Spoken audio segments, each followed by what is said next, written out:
Selamat pagi, selamat siang, selamat sore, dan selamat malam untuk teman-teman semuanya. Hari ini kita mulai materi pertama di kelas keamanan data. Yang akan kita bahas hari ini adalah tentang pengantar kriptografi. Jadi selamat datang dulu di kelas kriptografi. Untuk materi yang kita bahas hari ini kita ambil dari bukunya Bapak Rinaldi Munir yang berjudul Kriptografi untuk edisi yang kedua. Jadi ini beberapa kasus yang mungkin beberapa tahun lalu itu sangat booming sekali. Yang pertama itu adalah contohnya kasus WikiLeaks. Jadi WikiLeaks ini mengungkap dokumen-dokumen rahasia negara dan juga perusahaan-perusahaan besar kepada publik melalui situs web. Jadi ini di gambar bisa dilihat ada salah satu pendiri situs WikiLeaks dan juga kantor tempat penyimpanan data WikiLeaks. Kemudian data-data yang dibocorkan itu ada beberapa. Dan ini sumbernya kita dapatkan dari Wikipedia. Untuk kasus yang kedua, kasus penyadapan percakapan ponsel antara Artalita Suryani dan juga Kemas. Ini juga melibatkan Jaksa Urip Trigunawan tentang dugaan suap sebanyak 6 miliar lebih. Ini salah satu kasus di Indonesia yang sangat booming sekali. Mungkin nanti teman-teman bisa mencari dan sambil baca-baca permasalahannya itu seperti apa. Jadi ini percakapan-percakapannya. Ini adalah berita yang didapatkan dari inilah.com untuk kasus Artalita Suryani tadi. Nah, tugas teman-teman yaitu untuk mencari kasus-kasus baik di Indonesia ataupun di dunia tentang kriptografi. Kemudian kalian sertakan sumbernya dan juga kasusnya itu seperti apa, kalian ceritakan dengan kata-kata kalian sendiri. Nanti akan saya buatkan postingan di Google Class, silahkan kalian upload tugas kalian di situ. Ini adalah tugas individu kita yang pertama. Jadi kalau moral of the story itu kasus-kasus kebocoran informasi dan juga penyadapan yang sebelumnya sudah saya jelaskan itu menunjukkan bahwa kriptografi itu sangat penting. Nah, sebenarnya apa sih itu kriptografi? Akan kita bahas selanjutnya. Sebelum kita lanjut pembahasannya ke kriptografi, ada beberapa istilah yang perlu teman-teman pahami dulu, yaitu yang pertama adalah pesan. Apa itu pesan? Pesan adalah data atau informasi yang dapat dibaca, dipersepsi, dan dimengerti artinya. Kemudian pesan ini dapat berupa teks, gambar, suara atau audio, video, dan juga bentuk-bentuk biner lainnya, baik itu berbentuk digital ataupun berbentuk analog. Kemudian pesan yang berupa teks sering juga disebut sebagai plain text ataupun juga teks jelas, clear text. Nah, pesan-pesan ini dapat berbentuk gambar, audio, dan video. Masing-masing ini dapat disebut sebagai plain image, plain audio, dan juga plain video. Nah, ini contoh-contohnya, contoh dari pesan.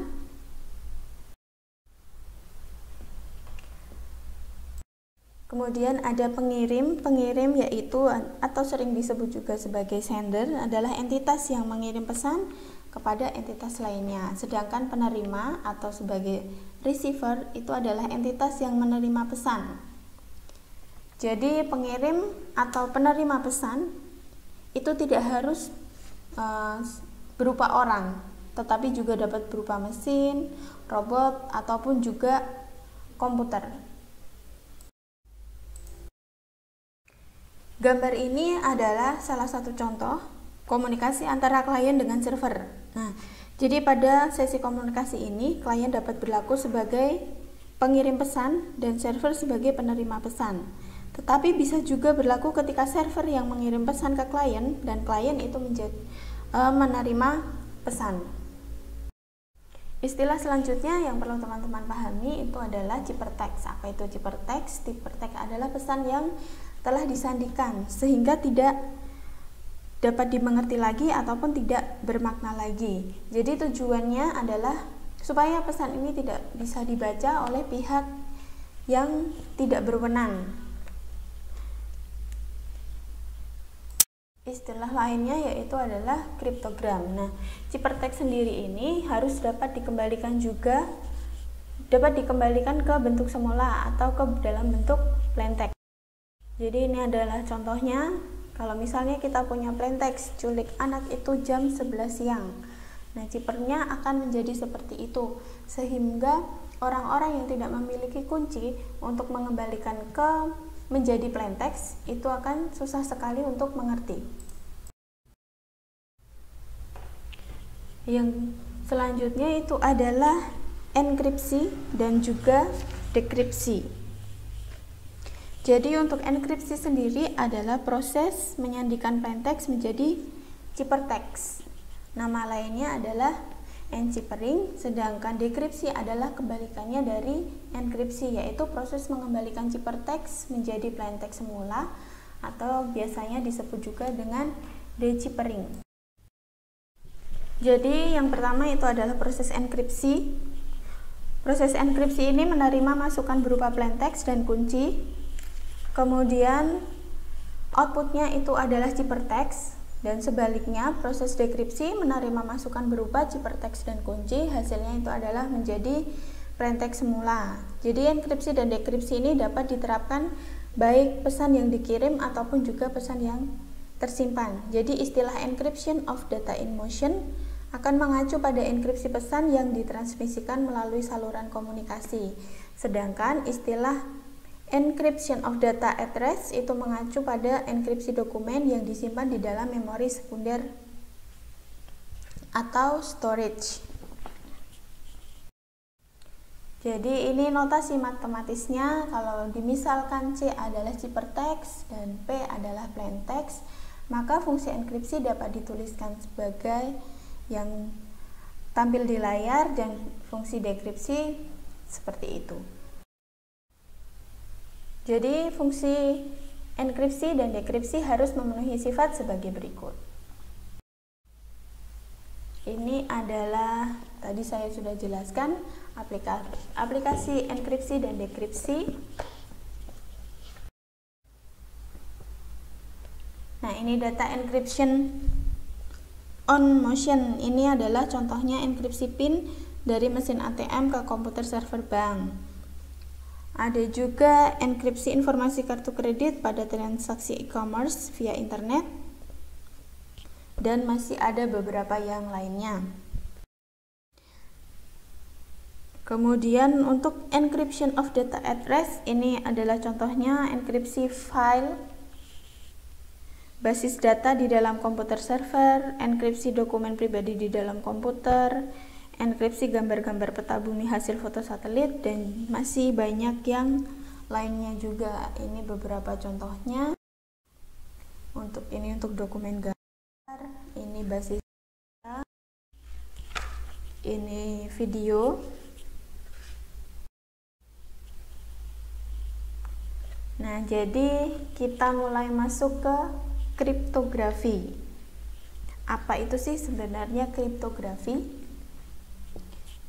Jadi kriptografi itu berasal dari bahasa Yunani yang terdiri dari kata kriptos yang artinya secret atau rahasia. Sedangkan graphein itu artinya itu adalah tulisan. Jadi kriptografi itu berarti sebagai secret writing atau tulisan rahasia. Secara luas, kriptografi adalah ilmu dan seni untuk menjaga kerahasiaan atau pesan dengan cara menyandikannya ke dalam bentuk yang tidak dapat dipahami ataupun dimengerti maknanya. Nah, kriptografi ini berkembang juga sedemikian rupa sehingga tidak hanya sebatas mengenkripsi pesan, tetapi juga memberikan aspek keamanan yang lain. Jadi definisi baru dari kriptografi itu adalah ilmu dan seni untuk menjaga keamanan pesan ataupun message. Ini definisi lain dari Menes yang di tahun 1996. Kriptografi adalah ilmu yang mempelajari teknik-teknik matematika yang berhubungan dengan aspek keamanan informasi seperti kerahasiaan, integritas data, serta autentikasi. Yang pertama itu adalah algoritma kriptografi atau chipper. Jadi algoritma kriptografi untuk enkripsi dan dekripsi disebut juga sebagai chipper. Chipper dapat juga diartikan sebagai aturan untuk enciphering dan deciphering ataupun fungsi matematika yang digunakan untuk enkripsi dan dekripsi. Nah, jadi beberapa chipper ini memerlukan algoritma yang berbeda untuk enciphering dan deciphering. Istilah chipper ini sering disalahpahami dengan kode. Jadi chipper tidak sama dengan kode. Sebenarnya kedua istilah ini tidaklah sama pengertiannya. Jadi chipper adalah transformasi karakter ke karakter atau bit ke bit tanpa memperhatikan struktur bahasa pesan. Dan maka kode ini sering diacu sebagai prosedur yang mengganti setiap plaintext dengan suatu kode. Kalau misalnya kapal api datang, dikodekan menjadi hutan bakau hancur, atau juga bisa teman-teman baca di layar. Kemudian encoding adalah transformasi dari plaintext menjadi kode, sedangkan decoding adalah transformasi dari kode menjadi plaintext. Jadi buku kode pada dasarnya adalah sebuah tabel yang memetakan setiap kata dengan kata. Nah, jadi buku kode ini terdiri dari tabel lookup untuk encoding dan juga. Nah, ini untuk yang sebelah kiri itu adalah buku kode, sedangkan untuk yang kanan adalah sebuah kode yang digunakan untuk korespondensi telegraf. Jadi penyebaran buku kode ini menimbulkan masalah tersendiri menyangkut keamanannya, sehingga penggunaan kode di dalam kriptografi tidak memiliki umur yang panjang dibandingkan dengan penggunaan chipper dan kunci yang ukurannya lebih. Ini adalah code breaker. Code breaker itu adalah orang yang memecahkan kode. Ini contohnya mungkin sudah tidak asing lagi bagi teman-teman, yaitu Da Vinci Code Breaker. Istilah selanjutnya ya teman-teman perlu ketahui itu adalah kunci. Jadi kunci ini adalah parameter yang digunakan untuk transformasi enciphering dan deciphering. Kemudian jadi jika kekuatan kriptografi ditentukan dengan menjaga kerahasiaan algoritmanya, maka algoritma kriptografinya itu dinamakan sebagai algoritma restricted. Jadi algoritma restricted ini biasanya digunakan oleh sekelompok orang untuk bertukar pesan ke sesama anggota kelompok. Nah, jadi mereka akan membuat sendiri algoritma enkripsi dan juga dekripsinya. Kemudian algoritma enkripsi tersebut hanya diketahui oleh anggota kelompok itu saja. Kerahasiaannya pun juga sangat dijaga dengan ketat dan tidak boleh bocor ke keluar kelompok. Nah, jika ada anggota kelompok yang keluar atau mengundurkan diri, maka algoritma kriptografi tersebut harus diganti lagi dengan yang baru. Nah, jadi sangat jelas sekali kalau memang algoritma restricted ini sangatlah tidak praktis digunakan karena harus membuat algoritma baru setiap kali ada anggota kelompok yang keluar. Jadi untuk mengatasi permasalahan ini, kriptografi modern dapat mengatasi dengan menggunakan kunci. Jadi algoritma kriptografi ini tidak perlu rahasia, tetapi kunci yang harus kita rahasiakan. Nah, istilah ini diungkapkan oleh Skinner di tahun 1996. Nah, bunyinya seperti ini. Semua algoritma kriptografi harus publik, hanya kunci yang rahasia. Jadi enkripsi dan dekripsi dengan kunci. Ini contohnya. Jadi yang selanjutnya adalah sistem kriptografi atau lebih sering dikenal juga sebagai kriptosistem. Jadi sistem kriptografi adalah sebuah himpunan yang terdiri dari algoritma enkripsi, algoritma dekripsi, ruang kunci, semua plaintext dan ciphertext yang mungkin. Kemudian penyadap atau eavesdropper adalah orang yang mencoba menangkap pesan selama ditransmisikan. Jadi tujuan mereka adalah untuk mendapatkan informasi sebanyak mungkin mengenai sistem kriptografi yang digunakan dalam rangka memecahkan ciphertext. Nah, ini beberapa nama lainnya. Kemudian salah satu pakar kriptografi, Ron Rivers, itu menyatakan bahwa kriptografi adalah perihal komunikasi dengan keberadaan pihak musuh. Sedangkan kriptanalisis adalah ilmu dan seni untuk memecahkan ciphertext menjadi plaintext tanpa mengetahui kunci yang digunakan dalam enkripsi dan dekripsi. Orang yang melakukan kriptanalisis itu biasanya disebut sebagai kriptanalis. Nah, jika seorang kriptografer mentransformasikan plaintext menjadi ciphertext dengan suatu algoritma dan kunci, maka sebaliknya seorang kriptanalis berusaha untuk memecahkan ciphertext tersebut untuk menemukan plaintext ataupun kuncinya.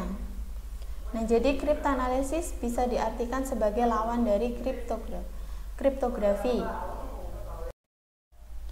Sedangkan kriptologi sendiri adalah studi mengenai kriptografi dan kriptanalisis. Jadi baik kriptografi maupun kriptanalisis itu keduanya saling berkaitan satu dengan yang lainnya. Nah, jadi sebagian para praktisi ini sering menggunakan istilah kriptografi dan juga kriptologi secara bergantian. Sebagian lagi membedakan bahwa kriptografi mengacu pada penggunaan praktis teknik-teknik kriptografi, sedangkan kriptologi itu mengacu pada subjek sebagai bidang studi. Jadi ini gambar dari kriptografi dan kriptanalisis ini merupakan cabang bidang ilmu dari kriptologi. Ini persamaan dari kriptografer dan kriptanalisis. Ini adalah keduanya sama-sama menerjemahkan ciphertext menjadi plaintext. Dan untuk perbedaannya itu adalah kalau kriptografer itu bekerja atas legitimasi pengirim atau penerima pesan. Kalau kriptanalis itu non legal gitu ya. Nah, kita mulai masuk ke sejarah kriptografi. Jadi kriptografi ini sendiri mempunyai sejarah yang sangat panjang sejak ribuan tahun yang lalu. Jadi kriptografi ini sudah ada sejak zaman kuno. Yang pertama itu sejarah dari tercatat di bangsa Mesir. Jadi bukti pertama penggunaan kriptografi itu ditemukan pada prasasti yang diukir pada tahun 1900 sebelum Masehi di dalam makam seorang bangsawan. Nah, sebagian tulisan pada prasasti itu menggunakan hieroglif atau aksara Mesir kuno yang tidak standar.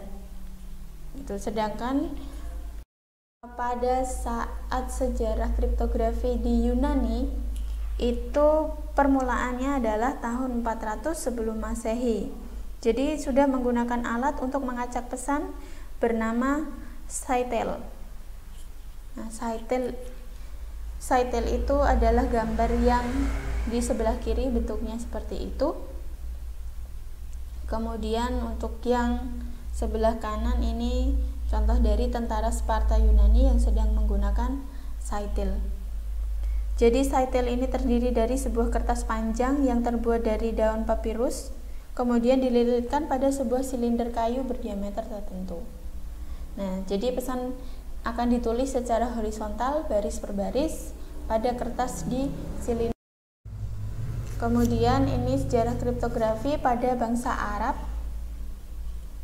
Nah, jadi ini bangsa Arab ini lumayan mempunyai kontribusi yang besar dalam bidang kriptologi pada abad ke-9 hingga 15 Masehi, yaitu pada saat masa kejayaan peradaban Islam di Baghdad. Kalau kita berbicara sejarah kriptografi itu mungkin akan sangat panjang sekali kalau diceritakan secara detail. Jadi di sini saya akan berbicara secara singkat aja tentang sejarah kriptografi. Jadi dalam kriptografi ini ada 4 kelompok orang yang berkontribusi terhadap perkembangan kriptografi. Nah, jadi mereka ini menggunakan kriptografi untuk menjaga kerahasiaan pesan dalam berkomunikasi. Yang pertama itu adalah kelompok militer, jadi termasuk juga intelijen dan juga mata-mata. Yang kedua adalah kalangan diplomatik, duta besar maupun diplomat. Yang ketiga diaries, itu penulis buku harian. Dan yang terakhir itu adalah lovers atau kaum pecinta. Nah, di antara keempat kelompok ini, kalangan militer yang memberikan kontribusi utama dalam perkembangan kriptografi. Karena pengiriman pesan di dalam peperangan itu membutuhkan teknik enkripsi dan dekripsi yang sangat kuat dan aman. Nah, ini sejarah yang ada di India. Itu biasanya digunakan oleh kaum lovers. Nah, buktinya itu adalah ditemukannya di dalam buku Kama Sutra yang direkomendasikan wanita seharusnya mempelajari juga seni memahami tulisan. Ini masih sejarah kriptografi di Cina. Ini adalah mesin Enigma. Kemudian kita lanjut ke kriptanalisis. Jadi sejarah kriptografi paralel dengan sejarah kriptanalisis, yaitu bidang ilmu dan seni untuk memecahkan ciphertext. Nah, kata kriptanalisis sendiri ini relatif masih baru. Nah, pertama kali diungkapkan itu ada oleh William Friedman pada tahun 1920. Namun sebenarnya teknik kriptanalisis ini sendiri sudah ada sejak abad ke-9 gitu, yaitu adalah seorang ilmuwan dari Arab pada abad 9 bernama Abu Yusuf Yakub Ibnu Ishaq Ibnu As-Sabah Ibnu Omran Ibnu Ismail Al-Kindi, atau yang lebih dikenal sebagai Al-Kindi, yang menulis buku tentang seni memecahkan kode. Al-Kindi sendiri menemukan frekuensi perulangan huruf di dalam Al-Quran. Teknik yang digunakan Al-Kindi itu dinamakan analisis frekuensi, yaitu teknik untuk memecahkan ciphertext berdasarkan frekuensi kemunculan karakter di dalam pesan dan kaitannya dengan frekuensi kemunculan karakter di dalam alfabet. Nah, analisis frekuensi ini dilatar belakangi oleh fakta bahwa cipher gagal menyembunyikan statistik kemunculan karakter di dalam ciphertext. Ini halaman pertama dari buku Al-Kindi. Sejarah kriptanalisis ini mencatat hasil gemilang seperti pemecahan telegram Zimmerman yang membawa Amerika Serikat ke kancah Perang Dunia I, seperti yang bisa kalian lihat di sebelah kanan. Nah, pemecahan ciphertext dari mesin Enigma ini ikut andil mengakhiri Perang Dunia yang kedua. Jadi ini ada beberapa layanan yang disediakan oleh kriptografi. Yang pertama itu adalah kerahasiaan atau confidentiality. Jadi kerahasiaan itu adalah layanan yang ditujukan untuk menjaga agar pesan tidak dapat dibaca oleh pihak lawan atau pihak yang tidak memiliki otoritas. Nah, di dalam kriptografi ini sendiri, layanan ini direalisasikan dengan mengenkripsi pesan menjadi ciphertext. Kemudian yang kedua adalah integritas data. Jadi integritas data ini adalah layanan yang menjamin bahwa pesan masih asli atau utuh atau belum pernah diubah ataupun dimanipulasi selama pengiriman. Jadi dengan kata lain, aspek keamanan ini dapat diungkapkan sebagai sebuah pertanyaan. Apakah pesan yang diterima masih asli atau tidak mengalami perubahan? Jadi jika sudah diubah, bagaimana cara mengetahuinya? Kemudian ini untuk contoh yang ada di gambar itu bisa diartikan bahwa orang Indian A itu mengirim pesan kepada orang Indian B. Nah, di tengah mereka itu ada musuh yang dapat menangkap pesan, lalu mengubahnya dengan menambahi asap baru, selanjutnya mengirimkannya kepada B. B tidak dapat mengetahui bahwa pesan ASAP yang ia terima sudah dimanipulasi. Ia menyangka bahwa pesan yang dia terima itu masih asli atau utuh. Nah, jadi untuk menjaga integritas pesan, sistem keamanan harus memiliki kemampuan untuk mendeteksi keaslian pesan. Manipulasi pesan oleh pihak ketiga itu seperti menghapus, mengubah, mengganti, ataupun menyisipkan pesan merupakan sebuah pelanggaran integritas yang sering kita temui pada saat ini. Untuk yang ketiga adalah autentikasi. Jadi ini adalah layanan yang berhubungan dengan identifikasi, yaitu kita mengidentifikasi kebenaran pihak-pihak yang berkomunikasi atau sering disebut sebagai user authentication ataupun entity authentication.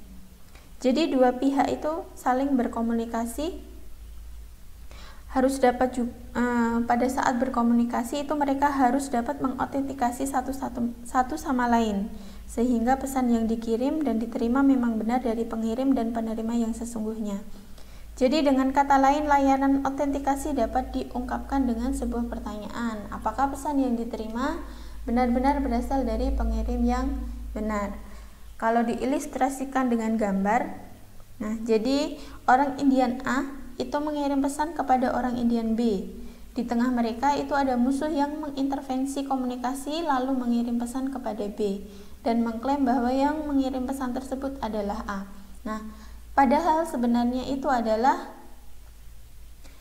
pesan dari si musuh gitu. Sedangkan untuk keempat yaitu nir penyangkalan atau sering disebut anti penyangkalan ataupun non-repudiation. Jadi adalah layanan untuk mencegah entitas yang berkomunikasi melakukan penyangkalan, yaitu mengirim pesan membantah telah mengirim pesan atau penerima pesan menyangkal telah menerima pesan. Jadi kalau diilustrasikan, orang Indian A membantah telah mengirim pesan kepada orang Indian B.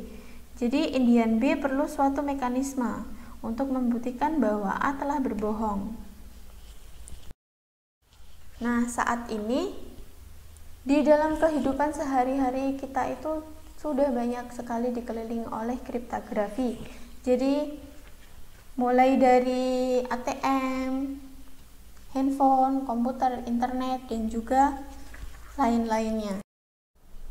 Algoritma di dalam kriptografi ini dapat dikelompokkan menjadi dua, yaitu yang pertama adalah kelompok algoritma kriptografi kunci simetri, dan yang kedua itu adalah algoritma kriptografi kunci nirsimetri. Untuk yang pertama yang akan kita bahas adalah kriptografi kunci simetri. Nah, jadi pada algoritma kriptografi kunci simetri ini kunci enkripsi sama dengan kunci dekripsi. Nah, kenapa itu dinamakan sebagai kriptografi kunci simetri?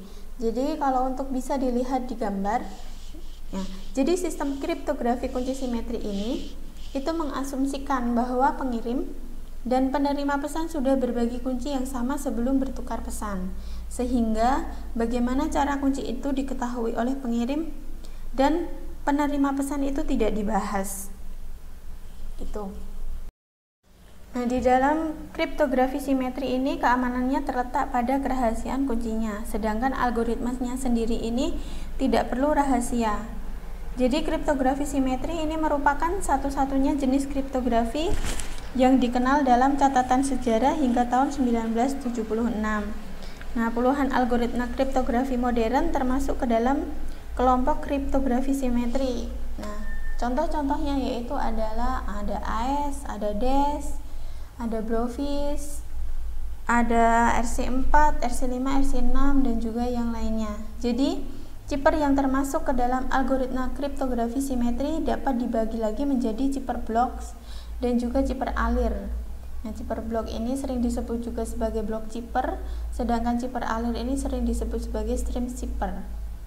Nah, cipper block ini sendiri membagi pesan menjadi blok-blok data yang berukuran tertentu lalu mengenkripsinya ataupun mendekripsinya. Pengenkripsian dan pendeskripsian ini dilakukan juga blok per blok data. Sedangkan untuk cipper alir ini adalah mengenkripsi pesan bit per bit pesan atau byte demi byte. Nah, berikut ini adalah skema algoritma simetri. Jadi, aplikasi utama kriptografi simetri itu adalah melindungi kerahasiaan informasi, baik yang ditransmisikan ataupun yang tersimpan.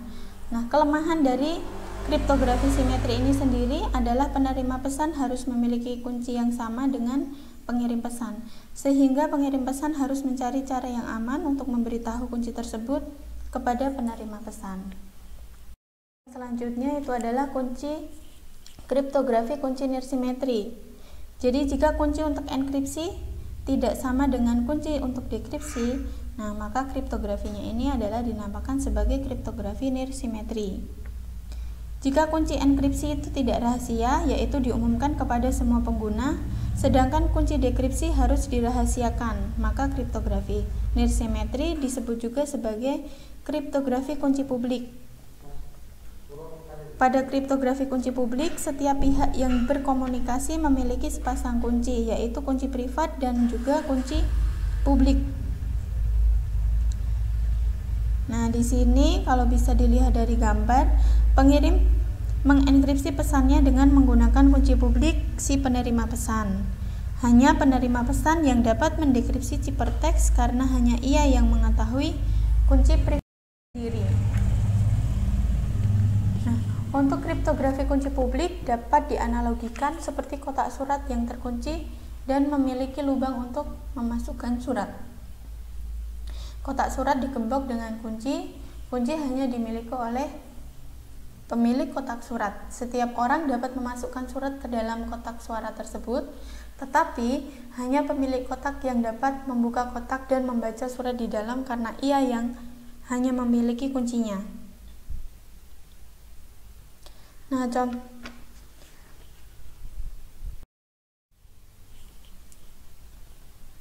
ini ilustrasinya.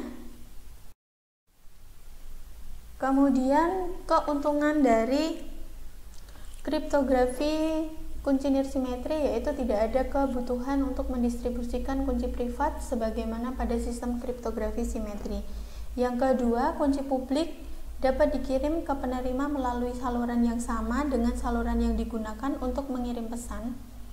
Dan kemudian saluran untuk mengirim pesan umumnya tidak aman. Dan yang ketiga itu adalah jumlah kunci dapat. Nah, contoh dari kriptografi kunci nirsimetri itu ada RSA, Elgamal, DSA, Diffie-Hellman, dan juga yang lainnya. Nah, ini ada beberapa lembaga terkait kriptografi. Ada lembaga sandi negara, sekolah tinggi sandi negara. Kalau misalnya di Amerika ada National Security Agency. Nah, berikut ini adalah Museum Sandi di Yogyakarta. Kalau teman-teman penasaran isinya seperti apa, silahkan berkunjung ke sana supaya tidak penasaran lagi. Sampai di sini aja pertemuan kita hari ini. Jangan lupa teman-teman subscribe dan bunyikan loncengnya supaya mendapatkan update terbaru tentang materi perkuliahan. Jika ada pertanyaan, silahkan kalian komentar di kolom komentar. Terima kasih.